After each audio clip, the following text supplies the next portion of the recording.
champions. I do feel like the later bans are more where it's kind of just up to you what you are most worried about. Is it something specifically from the opposing team? Akali is one of the most banned champions in the world, though. I was checking, a day or two ago on actual ban rates. It had had one pick in pro play and something like 48, 49 bans. So this is not really getting through in other regions pretty much at all. CLG will be given it. It is potentially flexible. Mostly it is still played in mid lane from what I see, in solo queue, but obviously it can go to top. Yeah, certainly can. We'll see what comes through. Regardless, of course, Samira, Pantheon, Olaf, certainly they're good bans as well. So you got to choose. There are lots of good champions, right? Like, this is League of Legends. There's 140-something. A lot of them are very, very, very strong, and you got to figure out which ones you're willing to play against, which ones you are not. And in this case, Golden Guardian's willing to play against Akali, one that they expected to get locked in. And you have to assume AblazeOlive is going to have a counter pick ready in pick number 3. Kaisa Graves is also what they bargained with. Said, okay, you might lock in this Akali, but that gives us first blush on a bot lane, first glance at a jungler down here as well. And so Jhin Renekton came through. Renekton, of course, very, very popular as well. We're really expecting Renekton up in top lane, so Akali mid seems even more likely. Jhin has been outstanding. He can somewhat struggle in killing tanks, and we'll see those do get locked in at some point for Golden Guardians themselves. Yeah, exactly. They may go towards that, but you always have a lot of squishy champions in this first round of picks here for Golden Guardians that Jhin can look towards. And Jhin does have absolutely incredible burst, especially when you are playing from ahead. It can be pretty difficult to deal with the Jhin. The amount of burst that comes out of this guy, I think, the preseason itemization, this 2021 season itemization, I think has really helped Jhin, especially things like the Collector that are offering both crit and lethality, which Jhin just absolutely loves, has made, I think, a pretty big difference. Gale Force can help with some of the mobility issues that Jhin has, allowing you to chase down and get that force shot off in a situation that you might not have otherwise been able to.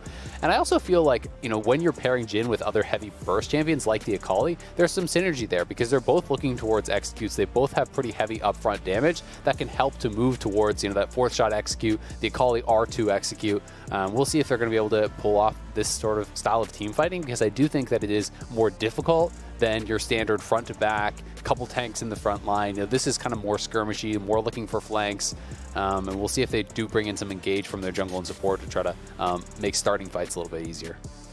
Yeah, we did see a little while back there was Impact on Evil Geniuses doing a really good job having the Renekton flanks be the primary engage, and that was just enough. But I agree, otherwise it's really tough to get in there.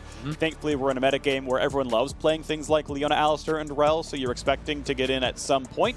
Talia and Nidalee the bans, by the way, on the Golden Guardian side, expecting top lane to be a focus, get rid of the most common magic damage junglers that would complement Renekton very well. Meanwhile, Niles, he's a carry player. He wants to play something explosive, something fun, and so Gangplank is going to be the lock-in. Now, you can't ignore Gangplank, but he is still there to be a damage dealer, and he is still there to participate, on that side in fights, which means Golden Guardians still have no front line, and are really just relying on TF so far for the engage. Yeah, I'm expecting that we'll get some sort of an engage, out of the support for their last pick is what I would assume. And then you can have setups where, you drop the GP ultimate on them, your support goes forward, tries to look for some sort of an engage there. And GP also, you can answer the Renekton point and click stun, orange out of that, hopefully avoid any sort of combo from the junglers that we've been seeing. We've been seeing a lot of Renekton Talia. Renekton Nidalee was very popular last year. These types of combos can be pretty frightening, but Sejuani going to be coming in. So CLG rounding out their composition with more frontline. This does give them some engage as well. Obviously, the Sejuani ultimate can sometimes be a bit unreliable, but that paired with the Alistar, which is very reliable, can be sometimes nicer to use that Sejuani ultimate as the follow-up out of a Renekton stun or out of the initial engage from the Alistar to just guarantee that it's not going to be dashed out of or avoided, with something like a Kaisa ultimate. So some pretty heavy engage here to round things out for CLG, but they're a relatively short-range team overall. This is a team that wants to fight, that wants to scrap, find different angles to get those engages, and really knock down Golden Guardians, who are looking to draft something that feels a lot more kitey. And with the Galio coming in, Galio is more follow-up engage or counter engage than he is as a primary engage. Like, yes, you can flash and try to taunt, but you could just get headbutt out by the Alistar. That's not, as reliable as something like a Leona or even the Alistar himself. So Golden Guardians, it feels more like they are going to be trying to kite and disengage from CLG and try to win that longer extended fight. I think they're going to play the map as openly as they can. 4 of them are, you know, global or quasi-global, right? Even, you know, the Kaisa and the Galio can get in from pretty far away. Obviously, GP ult from anywhere on the map. TF has most of the map for range as well. So you're right. The conventional engage is going to be tough. You can TF into the back line with a Galio over top, and that can kind of work, but that's not really the look. It feels like a split push heavy team. The problem is who's going to answer the Renekton pretty well, because off of Ruin King plus Gore Drinker, like it's gonna be tough to win the 1v1. Yeah. I feel like as GP, but we'll see how it goes. We'll see what the mobility is going to look like here for Golden Guardians, as their roster is going to have their first game of the year, and Stixxay's first game off of CLG. Likely saw his old teammates lose to Team Liquid not long ago. Since it's a bunch of groups of 5 teams, someone's got to play twice in a 5-game day. It is CLG who drew that straw today. Someone else will do it tomorrow. And now we'll get to see what these players can show for us. CLG lost to arguably the best team in the league. Likely every other team will lose to TL as well. This one is time for CLG to shape back up and take down Golden Guardians if they want to keep themselves happy. And I think the answer, you know, as to who's going to answer the Renekton is just going to be probably Niles, but not necessarily trying to fight him or kill him, just trying to wave clear, right? We can see Golden Guardians looking for a potential late invade, maybe just going to get a ward down here from newbie, but they decided to just back it up. Not even going to go for that. Because, you know, once GP gets to a certain point, as long as you're not getting dove and you're way behind, your wave clear becomes very, very effective, and it can be difficult to dive GP from that situation, you know, especially if he does go for a little bit more of a tanky build, a little bit more of a defensive build early on. Sometimes we will see people, you know, just do things like picking up a little bit of HP with some ruby crystals and things early on to make sure that they're not just going to get completely obliterated in a dive. And if Niles can do that and hold on there, then there's the possibility of AblazeOlive playing the other side of the map, as you said, get out into that 1-3-1, have newbie responding to both sides, potentially TF, as well as that Galio coming in and trying to pick on those side lanes and maybe get Niles ahead. Nice little taunt. Cannot catch Turtle, though. Would have been a whole lot more damage if they did get that one. Regardless, decent trade. Stixxay gets a hit in. The supports trade blows. That's a little bit of damage. Didn't kill any minions, so just the baseline Q damage. Time to fight for the second wave. This actually should be Golden Guardians claiming it pretty reliably, so you're going to have to back up pretty soon because newbie can walk at you, E forward, and then go for the taunt. So CLG just to play out of range where they're safe against that. And you can see under your turret is that range, so they're fine right now, but it means they, I believe, might have had to drop 1 CS. End of the day, it's not going to be a big deal. AblazeOlive gets the early push in against Pobelter. A little bit of Q poke, walks in, takes an auto back as well. Not too bad. I'm going to be pretty interested to see where Pobelter takes us as well as far as itemization does go. The more common build is the Riftmaker, but I feel like Night Harvester is often more effective.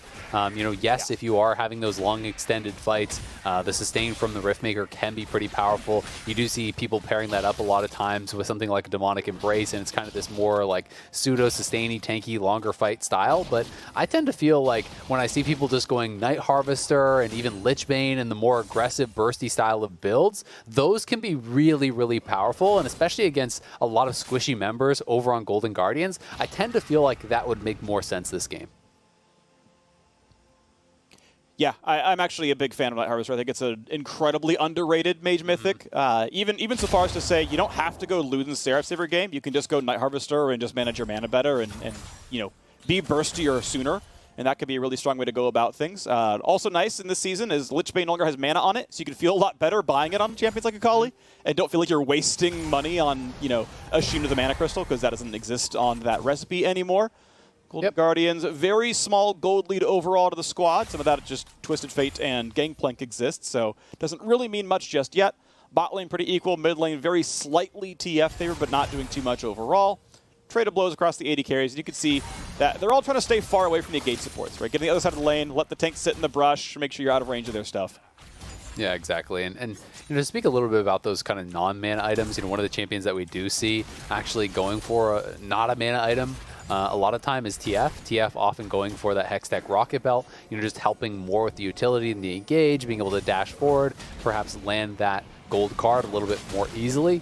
Plus, obviously, with the additional mana you can get back from blue carding, you don't always need that. And TF is more of that play style where you're looking to just push and reset constantly anyway. So you don't always need the additional sustain from a Lost Chapter style of item. So it'll be cool to see where AblazeOlive does go. You can also go for, you know, Night Harvester and those heavy burst style of builds on TF, but for pro play, I don't really think we'll see it. And even in solo queue, it's a lot less common. Well, under the turret goes the Golden Guardians duo lane. It's probably going to take me a second to see Stixxay and not say CLG. So, you know, excuse me if I get that wrong once or twice this game. I mean, even with the 2 Gs, like, it looks like a C and a G a little bit. So, Solo, though, meanwhile, gets to play a more aggressive laner, doesn't have to play the backside of a, you know, Malphite matchup against the best top laner that's ever spoken English, maybe. Alphonse really good, to be clear. Regardless, though, Solo gets some pressure, gets to shove in a wave, gets to take a very aggressive recall because of it, tracks the Graves, knows he's far, takes the wave between the turrets, and gets to walk back. That's always a good feeling, getting to walk back to the lane and not missing XP. This route, though, could mean a play. Flash knock-up, great flash needed for newbie. That would have been a headbutt into a death every time. But now, this means a taunt into a re-engage, into a lot of CC, but first, it is answered. It is Stixxay getting first blood on the board before he loses his support as well. So another small gold lead to Golden Guardians. AblazeOlive TP's down and flash the way, but Palafox, sorry, no, Pobelter wants in. Got wrong P name, he was earlier. Either way, running away. Griffin now taking some damage, and Iconics on the way over as well. Pobelter spots it, no plays. Okay, in the end, still pretty darn good for Golden Guardians. They end up getting the trade of TPs. It is first blood, just barely going over to Stixxay. He's not going to get dove, so he will be able to pick up that wave. And up on the top side, Niles just kind of farming away here, looking to poke. But the all-in potentially coming from Solo, and Niles is far up this lane. He's in trouble. He is almost dead. Eat some oranges. The barrel could mean a lot, though, and Solo has to walk away. And now TF is here. He was in bot lane. Now he's in top lane. He's going to find Solo. And oh, no! Oh! Niles! That's not what you're supposed to do! Fraser's disappointed in you. Down he goes. Oh my God, Solo showing up big. It looked like he had messed up, you know, slicing and dicing in.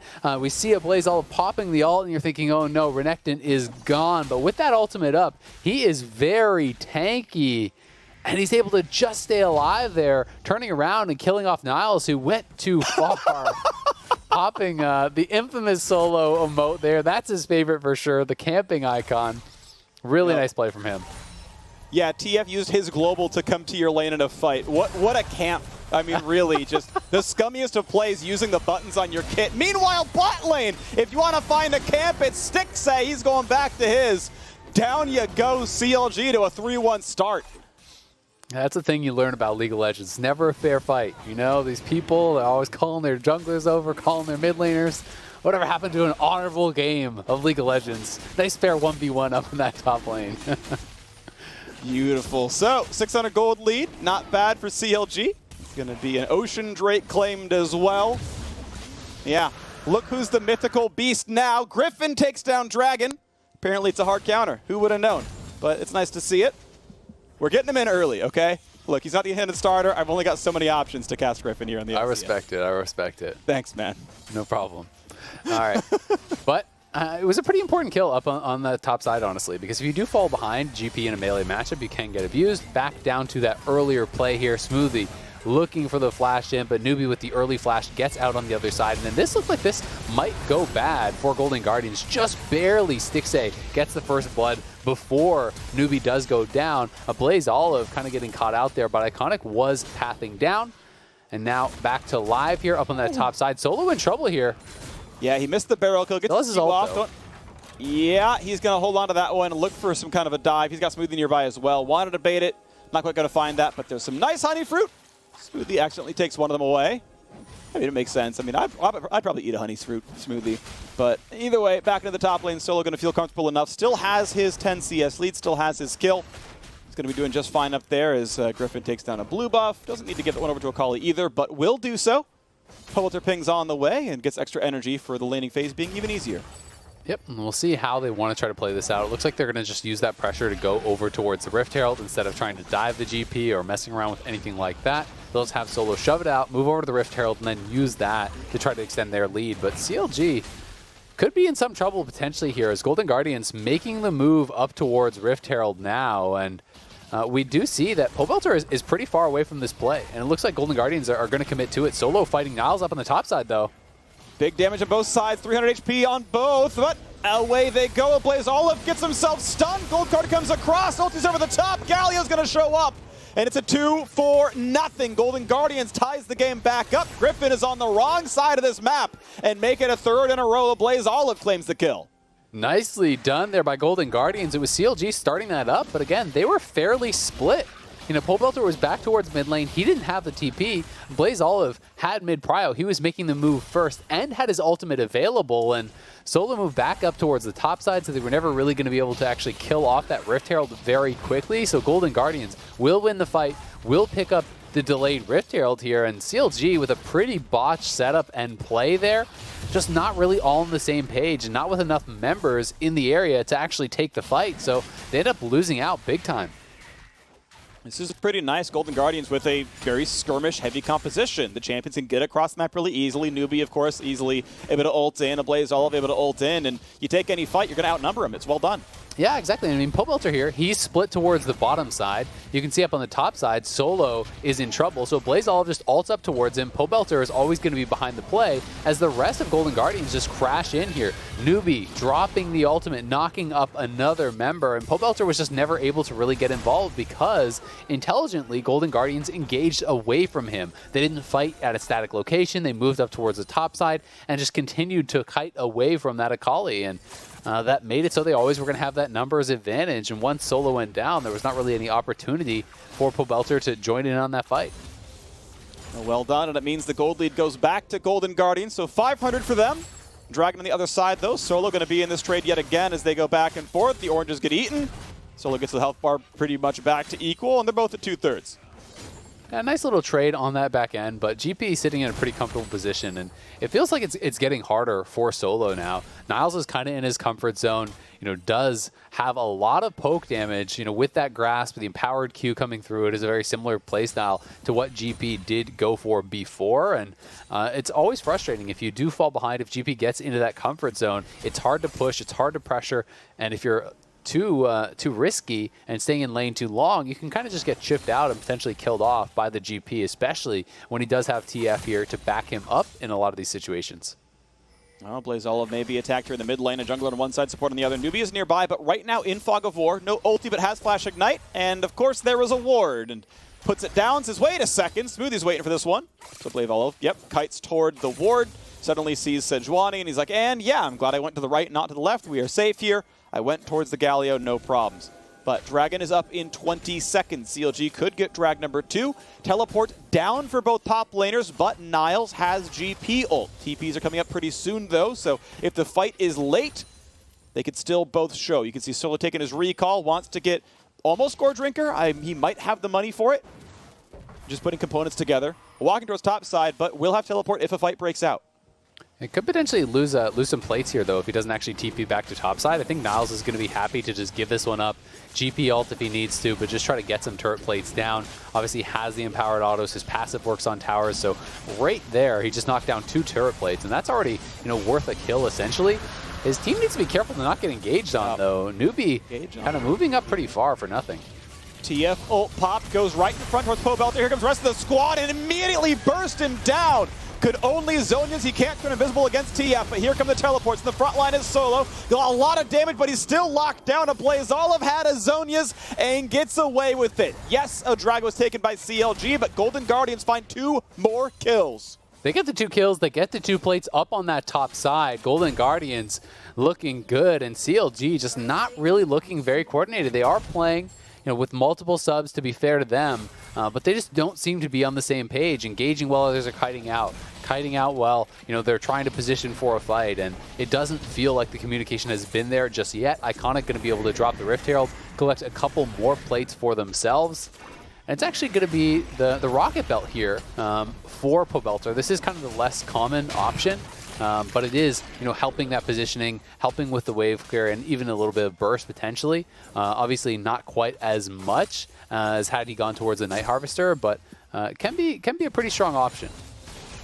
Yeah, I mean, Night Harvester is the benefit of it.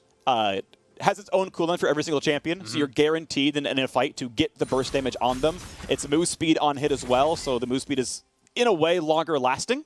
Because, oh, now I hit TF the first time. Another burst of movement speed. Great, that's going to feel really good. Rocket Belt does give you the the control for yourself. Like, okay, here is what I'm going to dash. Here's when I'm going to get the move speed. I'm going to get damage onto you. And we'll see how it plays out as, once again, we get the replay. Yeah, so newbie going in a little bit too early. They did force out the ultimate from Smoothie. That was kind of the one benefit of that. Then AblazeOlive ulting forward, gets that gold card onto the Akali. Obviously, the Akali revealed by that ultimate, gets locked down, burst out. And then as Smoothie is, really backing off, obviously he can't really contribute to the fight. He's very low. He doesn't have his ultimate, but they're TPing in. Griffin, Turtle, and Solo are posturing to look for that fight. Perhaps Solo feeling like he had no way out after committing the teleport, but going in for that play was always going to be a one-way trip, as his mid laner was already down, his support was already leaving, and he just gets burst down very, very quickly. Was perhaps just hoping to at least trade his life for a AblazeOlive, but obviously the stopwatch put an end to that. Solo's on a ward, but he's got a jungler coming in a second. That's going to be a stun pretty soon. Niles going to be chased down. Easy stun, flashes, oranges. The ult's going to land. Beautifully played by Griffin. That's the mechanics you want to see on a Sejuani, and CLG find their 4th kill. Nicely done, getting that kill back here, and now potentially going to be able to pressure that turret a little bit, but Iconic is here to clean this up, and we can see Iconic is going for more of this life drain tank style of build of Graves. You can go for the Immortal Shield Bow straight into a Bloodthirster.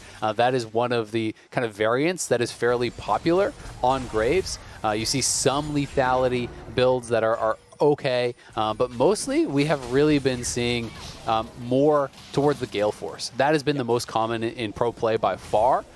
This is very scrappy, and if you're thinking, okay, this is a team that's going to have to burst me down, I can kind of see the line of logic where you have Challenging Smite, you have Immortal Shield Bow, you have a tremendous amount of lifesteal on top of your lifesteal from your runes, and as well as the fleet footwork, and just trying to be really, really tanky and allowing yourself to scrap in these long extended fights. Yeah, this was the goal of the Mythics, was giving you some level of choice. I think Graves has, reliably, I would say, 3, maybe 4, good Mythic choices based on game state. Similar here for Stixxay on the Kaisa. Ironically, that would have been a good Gale Force spot because he could have bursted Turtle. But he goes Kraken Slayer because he has 2 tanks to kill in this game. It wasn't meant to clown on him. There's 2 really, really good options there for the champion. And it's based on the situations in the game. Niles not going to fight for the wave. Solo cannot last hit this one, but he will start again under the turret, and you just can't live through it. A great dive comes in, but AblazeOlive rocket belts in, tries to find the damage, can't get the rest of it. Doesn't have the reveal. Griffin buys some time, and he's going to wait for Smoothie to show up as well, so AblazeOlive cannot turn it around. The TP isn't enough. Yeah, it just doesn't have anywhere close to enough damage to actually burst down that Renekton, who is fairly tanky at this point of the game. When you have the ultimate up, the bonus HP from that, it is a fairly HP heavy build that he already has here as well. Doran Shield, he has the Gore Drinker, he has an additional Ruby Crystal on top, so just not quite enough in the tank, and Niles is starting to get picked on. We're going to have to see either Iconic warding a bit more for him so he can know that Sejuani's in the area, or trying to be in position to actually counter-gank some of these, because if the Renekton gets too far ahead, it can mean problems in the team fight. The amount of sustain that can actually come out, naturally the Gore Drinker works very well with Renekton, who wants to be diving into the middle of the team fight, getting in the midst of all these enemy champions anyway for the empowered Qs, and Gore Drinker is just making that even stronger. Yes, it is. So the dragon has spawned. CLG already have 2. The 3rd one is waiting for him, and it's a good one. All right, they're the squad with actual tanks, or at least more of them, and that's going to make Mountain Drake feel good. Mid lane Herald Summon does absolutely nothing, but it does let Golden Guardians go to the river first. Now it's Dragon 3. Dragon 3's tankiers in the first 2. It's going to take a little bit longer to knock down. Mountain Drake, the tankiest of all here as well. Iconic sitting in the brush. Smoothie is going in front, which is the correct thing to do, but it means that he can kind of push his way in and make Golden Guardians back up. Despite the 2,000 gold lead, Golden Guardians might not feel good about this one. Iconic has found out. Flashes away. Galio over the top, finds 2 knockups, but still the damage comes across from Pobelter. Tries to cut away. Is still revealed. Has to ult to stay alive, and CLG now on the disengage. AblazeOlive on the side. Is going to find another stun, but not enough to kill the Renekton. Scuttle going to be taken by Iconic, and the Dragon is still a potential option there. 6,900 health, almost 7,000. It's going to be a nice attempt as CLG comes back around. I think this should be Golden Guardian's fight now. Iconic has healed back up to full. A lot of the ultimates are already gone from CLG. I don't think they can actually win this 5v5. They're not, but a gold card not going to be found either. The Jhin trap, he flashes for it. Looks for WildTurtle, no cleanse available. One more auto, Kaisa shows up, and it's a second kill in a Smoothie, no problem. Golden Guardians got the Dragon, they get the kill. They're going to get the mid lane turret as well. Everything that they ever wanted. 4,000 gold lead to Golden Guardians.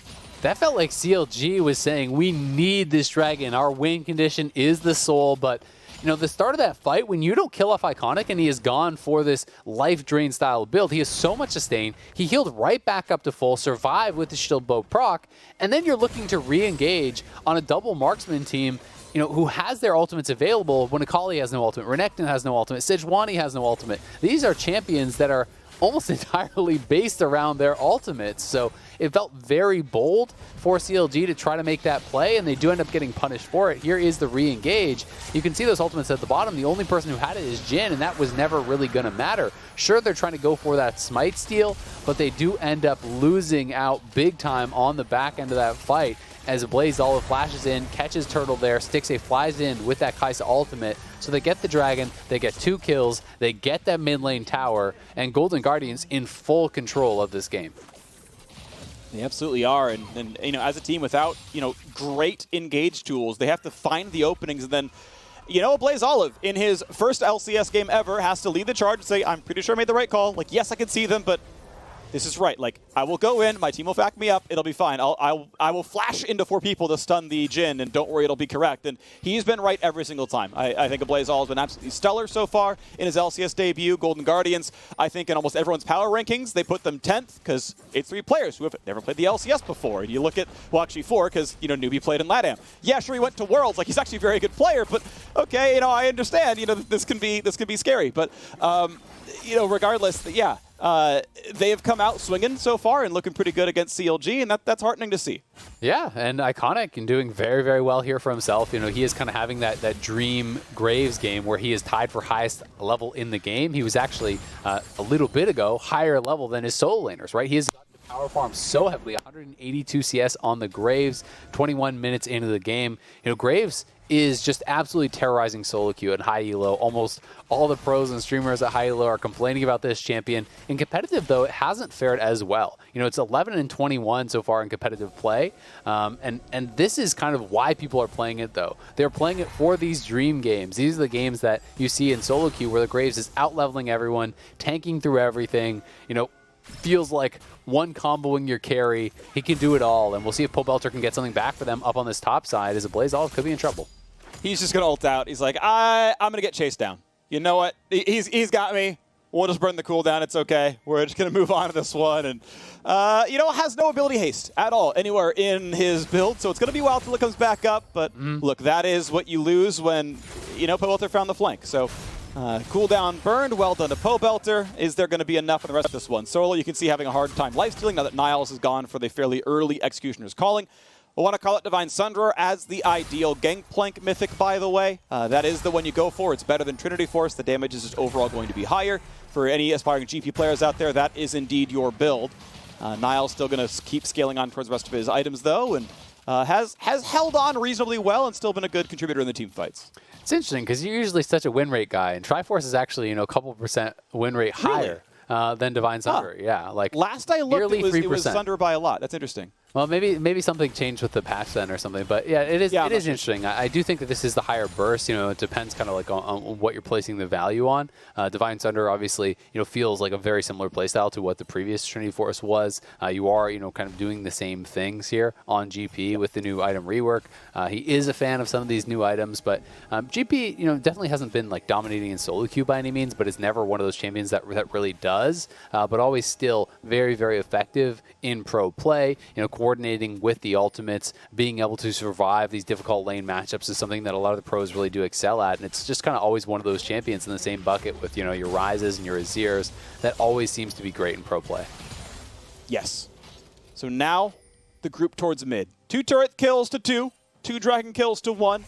Gold difference still 4,000, though. Golden Guardians leading in that one, whereas the Dragons, of course, CLGs. But 15 seconds till Mountain Drake number 2 spawns, and it means Golden Guardian either ties that score or CLG goes to Soul Point. Once again, the team fight comp looks pretty good. They've got mythics done for everybody but Smoothie. He's getting close, though. And the Dragon up right now. Golden Guardians, once again, will be late to the play. CLG have control wards. They pop the Scryer's Bloom, and it's time for Golden Guardians to walk in. TF ult pop. Will they dive in time? Can they steal away the Dragon? Niles is CC'd. Will not be in range for the smite, but in comes Newbie. Gets it anyway somehow. Still grabs the Dragon, and the team fight comes in. A 1-for-1. Both supports are dead. Jhin opens up. AblazeOlive just walks in, tanks the shots, no big deal. They walk in for the dragon, and it's 2-2. It's the 1-for-1 in the trade, but yeah, they get the dragon. So Golden Guardians again coming out on top and forcing out a lot of summoners. You notice all the flashes forced across the board. No flashes now on CLG, and that does mean it's a lot easier to turn, to find those engages. Flash gold card is available. Obviously, the Rocket Belt going to be up before they fight again as well. So we could see Golden Guardians try to go and pressure a little bit around Baron, try to look for some sort of a pick if Turtle shows himself, because no cleanse, no flash, you don't really have much of a chance to survive against that point-and-click flash stun that could be coming in from AblazeOlive. Definitely scary. I'm always a fan of looking at the builds as they progress because you are going to see so many different things. I'm actually a really big fan of the items so far this season. Just last game we cast Azael, we had the Gale Force plus first item lethality for Kaisa, and that was the more assassin kind of esque build. This time around, we've got Kraken Essence Reaver into probably Phantom Dancer next up for, you know, high attack speed tank busting here for Stixxay. And again, it makes sense based on the game you're in. You have to kill two frontliners. At some point, you are going to be in a team fight, and you aren't going to do better at killing, you know, an ulted Smoothie than true damage and attack speed to complement the kit. So, you know, cool to see different builds doing really different things. I mean, same for this Graves here, right? Doing a tankier build where it's 2 lifesteal items into probably IE next, but it could even be something like a Guardian Angel if you're really trying to make sure that you don't get killed. Yeah, I've really even liked kind of just the inbuilt synergy of Hail of Blades plus Kraken Slayer, because you're getting those really fast auto attacks off and getting that Kraken Slayer proc pretty much immediately. And as you say, when you're building into, you know, a Zeal item, you're building fairly heavy on the attack speed. You have the E bonus on your attack speed with that power up from Kaisa, and you can really start to proc that very, very quickly, stacking up the plasma, proccing off that Kraken Slayer, and the damage can become pretty frightening as long as you can position well, because Kaisa is still that fairly short-range champion, and this is a build that doesn't have, you know, incredible amount of survivability. It's not like the AP Kaisa that we've been seeing in the past, you know, with Zhonya's and Banshee's Veil and those types of things. There's no Mortal Shield Bow here, so you really do have to rely on your ultimate and strong positioning. Yeah, and thankfully the cooldown is shorter thanks to Reaver, but yeah, agreed. This is a squishy champion that can be tough. Okay, it is not actually Nashor's, Phantom Dancer. It is going for the W evolve, which, you know, sure, fair enough. Nashor's Tooth comes through. Honestly, still wouldn't have minded Phantom Dancer. Even after seeing Nashor come through, I think that still could have made sense. But either way, it does mean that all the evolves are through, so Stixxay, if he can land the W on a champion, gets most of the cooldown back, gets to play for a lot of poke, which can be useful. Extra stack of plasma for the evolve, which obviously can help on top of that one. And we just kind of are waiting. I mean, Golden Guardians are playing this game really defensively, and I mean, fortunately to them, they were able to grab the smite and claim Dragon, so that wasn't going to be a tough one. But you know, they're not really keeping the map split up. CLG is able to kind of wait till Dragon comes back up and then play for major objectives. Now I say that WildTurtle could be attacked, but it's going to be in on the Turtle. He's trying to get away. It's just not going to be enough. A solo kill. Stixxay just does so much damage. And now the rest of CLG may be getting corralled here. AblazeOlive is low, but he's basing and he has teleport, so he can actually rejoin with the team here off of the teleport, and I think they're going to try to go for the long chase. This could be doable. You're going to have to with a lot of move speed. If he can show back up. There we go, starts the channel. He's behind them. Gets a stun on the least ideal target, but Smoothie has no way out. Just takes the death so his teammates can run away. It's a 2-for-0. Turtle and Smoothie are dead. And now you can look at Baron. Definitely. Solo is in a nice flank position, but it's a 3v5. Sure, Turtle's going to be up in 5 seconds, but he has no way to actually get to this fight. Solo is hanging around to see if he can give some vision for a desperation attempt here from Griffin, but Griffin going to be chased out, and it should be Golden Guardians Baron, no problem. As long as you mark him pretty well, Niles walks right in, and now they go for the re-engage onto Solo, who stayed around too long. Galio shows up to turn the other way, and it's a 3rd kill in a row. Golden Guardians, after getting the Baron, at some point you got to realize you aren't getting in. Stop staying in range. Solo gives away a kill that wasn't going to amount to anything. Yeah, a lot of these plays from CLG just feel like they are desperate. They are feeling as though they don't have much chance in the game. They have to go for that 3rd dragon. They have to fight for this Baron now, and feeling like the game is going to be gone if they're not able to do so. So they are staying around in some of these really low percentage plays, trying to push for some sort of a miracle steal, trying to push towards that Dragon's Soul. But Golden Guardians has denied them at each and every turn. and now really do have pretty much everything they need, it feels like, to extend the gold lead to an almost insurmountable level. You know, you're playing that 1-3-1 style. There are lots of towers still to grab on the map, and they're already up 7,000 gold. All of the outers are alive in bot lane. There's a tier 2 in top lane. Even just securing those 3 towers and potentially even this mid tier 2 that's very low as well is going to be a huge influx of gold. Yeah, it's just going and going and going. Golden Guardians had to, you know, play a pretty tight early game. CLG made him work for it, but as we crest into 30 minutes in, Golden Guardians just in absolute control.